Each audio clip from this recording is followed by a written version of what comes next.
Hi കൂട്ടുകാരെ, പുതിയൊരു വീഡിയോയിലേക്ക് എല്ലാവർക്കും സ്വാഗതം. അങ്ങനെ ചാരു എൻ്റെ പ്രാണനാണ്, അവളില്ലാതെ എനിക്ക് ജീവിക്കാൻ പറ്റത്തില്ല എന്ന് ശ്രേയയുടെ മുഖത്തടിച്ച് പറയുന്ന ആ എപ്പിസോഡാണ് കേട്ടോ നമുക്ക് മുന്നിൽ കാണാനിരിക്കുന്നത്. അങ്ങനെ ചാരു ആകാശിനെ പോലീസ് സ്റ്റേഷനിൽ നിന്ന് കൊണ്ടുവരികയാണ്. ഇതേ സമയം എന്താണ് ഇവിടെ സംഭവിച്ചതെന്നറിയാതെ ഹേമ നിൽക്കുകയാണ് കേട്ടോ. അങ്ങനെ രണ്ട് പെങ്ങന്മാരിങ്ങനെ ഇരുന്ന് കരയുമ്പോൾ രമേശൻ പറയുന്നുണ്ട്, എന്തിനാ നിങ്ങൾ രണ്ടുപേരും ഇങ്ങനെ കരയുന്നത്? പിന്നെ ഞങ്ങളുടെ ഏട്ടനെ, ഞങ്ങളുടെ ആകാശിനെ യാതൊരു തെറ്റും ചെയ്യാതെ അവനെ കൊണ്ടുപോയിരിക്കല്ലേ എന്ന് രമേശനോട് അവരുടെ പെങ്ങന്മാർ പറയുന്നുണ്ട് കേട്ടോ.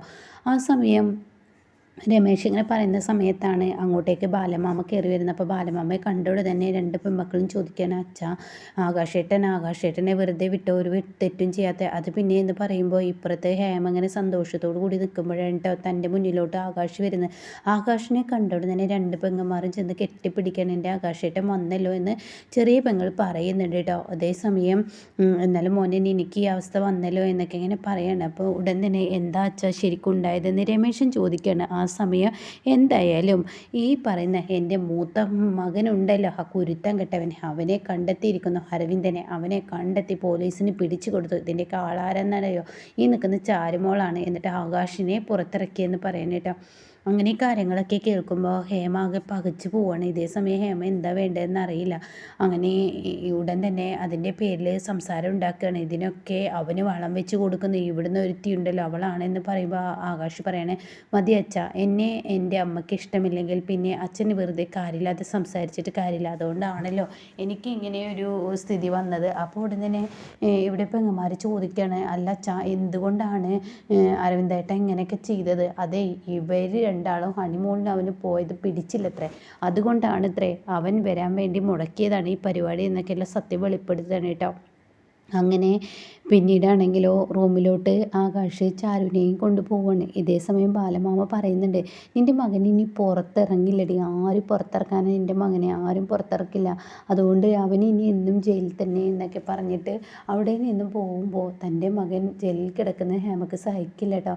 എന്നാൽ ഈ സമയം റൂമിലോട്ട് വരുമ്പോൾ ആകാശ് പറയാണ് ചാരുവിനോട്, കാക്കുത്തി, നിന്നോട് എനിക്ക് ഒരുപാട് നന്ദിയുണ്ട്, നീ കാരണമാണല്ലോ എന്നെ ഇപ്പോൾ വെളിയിൽ ഇറക്കിയത്. നീ ഇങ്ങനെ അരവിന്ദേട്ടനെ കണ്ടുപിടിച്ച് നീ എവിടെ നിന്നാണ് കണ്ടത് എന്നൊക്കെ ചോദിക്കുമ്പോൾ ഉടൻ തന്നെ ഇങ്ങനെ പതറുകയാണ് കേട്ടോ. അപ്പോൾ ഉടൻ തന്നെ, എന്താ കക്കുത്തി, നിനക്ക് എന്നോട് പറയാൻ ബുദ്ധിമുട്ടുണ്ടോ? ഇല്ല, പറയാൻ ബുദ്ധിമുട്ടില്ല. സൗമ്യയുടെ വീട്ടിൽ നിന്നും പോയി വരും വഴി നമ്മുടെ കാറിൽ ചളിയായില്ലേ, അത് കഴുകാൻ വേണ്ടി നമ്മളൊരു വർക്ക്ഷോപ്പിൽ കയറിയില്ലേ, ഒരു ആളൊഴിഞ്ഞ സ്ഥലത്തുള്ളൊരു വർക്ക്ഷോപ്പ്, അവിടെയും ഇതുമായിട്ട് എന്താ ബന്ധം? അവിടെയായിരുന്നു അരവിന്ദേട്ടൻ ഇത്രയും ദിവസം നിന്നത്.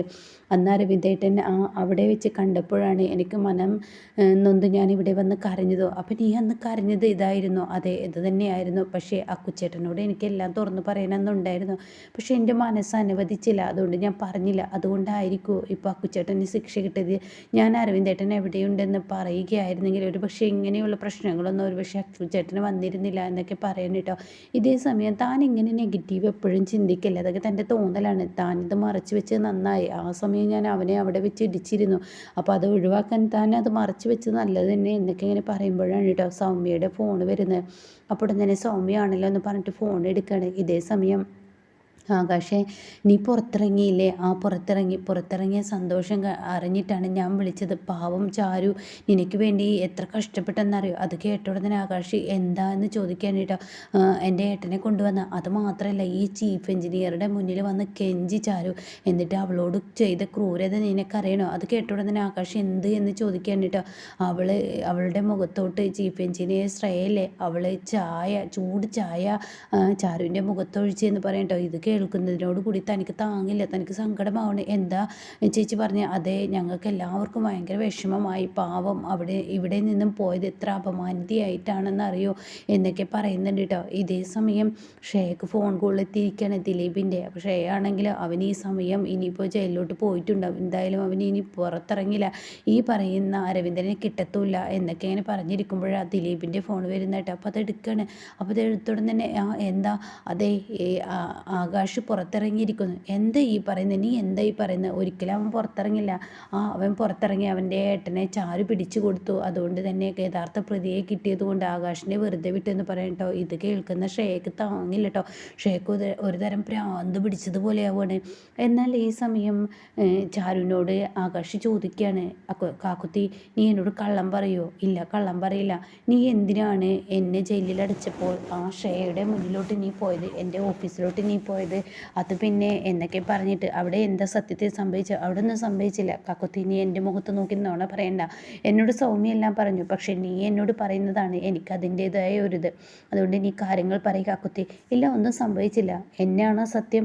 ഇല്ല, സംഭവിച്ചില്ല. എന്നാൽ നിൻ്റെ ബാലമാമയെ പിടിച്ച് സത്യം ചെയ്യാൻ നിനക്ക് കഴിയുമോ? അത് കേട്ടോടെ തന്നെ കാക്കുത്തി പറയണേ ഞാനെല്ലാം പറയാം എന്ന് പറഞ്ഞിട്ട് ശ്രേയയോട് വിട്ട് കിട്ടാനും കേസ് വാപ്പസ് ചോദിക്കുകയൊക്കെ ചെയ്തപ്പോൾ ശ്രേയ എൻ്റെ മുഖത്തോട്ട് ചായ ഒഴിച്ചെന്ന് പറയട്ടോ. ഇത് കേട്ടതിനോട് കൂടിയിട്ട് ഒരിക്കലും താങ്ങാനാവില്ല കാക്കുത്തിക്ക്. അപ്പോൾ ഉടൻ തന്നെ കാക്കുത്തിക്കല്ല, ആകാശിന്.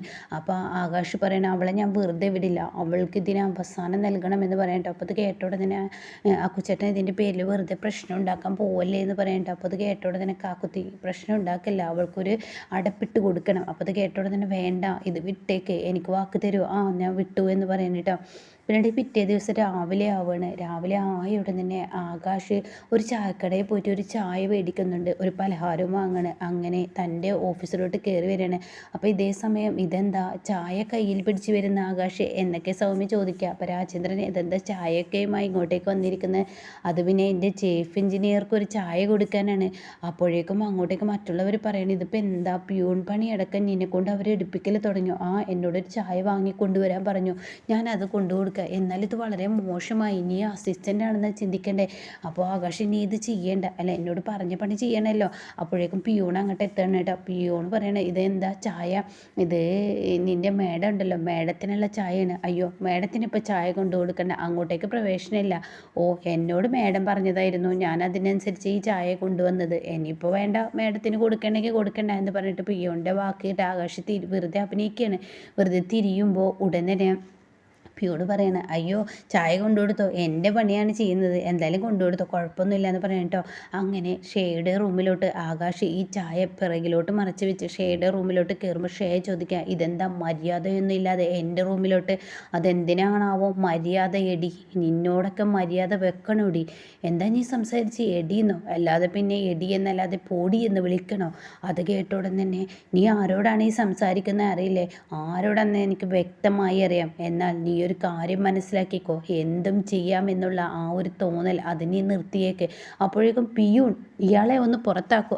പിയൂണിനെയും വിളിച്ചോ, ഈ ഓഫീസിലെ സ്റ്റാഫുകളെ എല്ലാം വിളിച്ചോ. വിളിക്കണമല്ലോ, നീ വിളിച്ചെങ്കിലാണ് കാര്യങ്ങളെല്ലാവരും അറിയത്തുള്ളൂ. ഞാനല്ലടി നാറാൻ പോകുന്നത്, നീയാടി നാറാൻ പോകുന്നത്. അത് കേട്ട ഉടനെ ശ്രേയ, നീ എന്താടാ എന്നെ വിളിച്ചത്? അതെ, നീ ആടി നാറാൻ പോകുന്നത് എന്ന് പറഞ്ഞിട്ട് ചായ ഗ്ലാസ് അങ്ങനെ എടുത്തിട്ട്, നീ എന്താ വിചാരിച്ചത്? ചൂട് ചായ മുഖത്തൊഴിച്ചാൽ എത്രമാത്രം വേദനയുണ്ടാവും എന്ന് നിനക്കറിയില്ലല്ലേ? എൻ്റെ കാക്കത്തിയോട് നീ എന്തിനാടി അത് ചെയ്തത്? അവളുടെ പെരുമാറ്റം കൊണ്ട് എന്ന് ശ്രേയ പറയുമ്പോൾ, എന്നാൽ നിൻ്റെ പെരുമാറ്റം കൊണ്ട് ഒരിക്കലും എൻ്റെ കാക്കത്തിയുടെ നേർക്ക് ഇനി ഒരു ഉപദ്രവം ഉണ്ടാകാതിരിക്കാനും എന്ന് പറഞ്ഞ ഉടൻ തന്നെ ഷേയുടെ മുഖത്തോട്ട് ആ ചായ ഒഴിക്കട്ടോ. ഷേയ ആണെങ്കിലോ ചൂട് കൊണ്ട് എന്ന് പറയാം. അപ്പോഴേക്കും സ്റ്റാഫുകളെല്ലാം പുറത്തു നിന്നിങ്ങനെ എന്താണെന്ന് അറിയാൻ വേണ്ടി നോക്കുന്നുണ്ട്. ഇതേ സമയം ആകാശ് പറയുന്നത്, ഇത് നിനക്ക് ഒരു വാണിങ്. ഇനി എൻ്റെ കാക്കുത്തിയുടെ അടുത്ത്, അതായത് എൻ്റെ ചാരുവിൻ്റെ അടുത്തോട്ട് നീ പോവുകയോ അവളെ വേദനിപ്പിക്കുകയോ ചെയ്താൽ ഞാനുണ്ടല്ലോ എന്നേക്കുമായി നിനക്ക് പണി തരും. അപ്പോഴേക്കും ഷേ പറയണേ, പിന്നെ ഞാൻ കല്യാണം കഴിക്കാൻ വെച്ച ചെറുക്കനെ അവൾ തട്ടിയെടുത്തിട്ട് അവൾ എന്നോട് ചെയ്തതെല്ലാം ഞാനിപ്പോൾ മിണ്ടാതിരുന്ന് നോക്കി നിൽക്കണം എന്നാണ് നീ പറയുന്നത്. അത് തന്നെ ഞാൻ പറയുന്നത്, നിന്നെ ഞാൻ സ്നേഹിച്ചു എന്നുള്ള തെറ്റ് ഞാൻ ചെയ്തു. പക്ഷേ ഇപ്പം എൻ്റെ പ്രാണനാണ് കാക്കുത്തിക്ക് ഇനിയൊരു വേദന സംഭവിച്ചാൽ നിനക്ക് കിട്ടാൻ പോകുന്ന ശിക്ഷ ഇതൊന്നും അല്ലായിരിക്കും എന്ന് പറഞ്ഞിട്ട് ആകാശ് അവിടെ നിന്നും പോരുന്നുണ്ട് കേട്ടോ. അങ്ങനെ ശ്രേയ എല്ലാവർക്കും മുന്നിൽ നാണം കെടുന്ന ഒരു എപ്പിസോഡാണ് ഇനി വരാൻ പോകുന്നത്.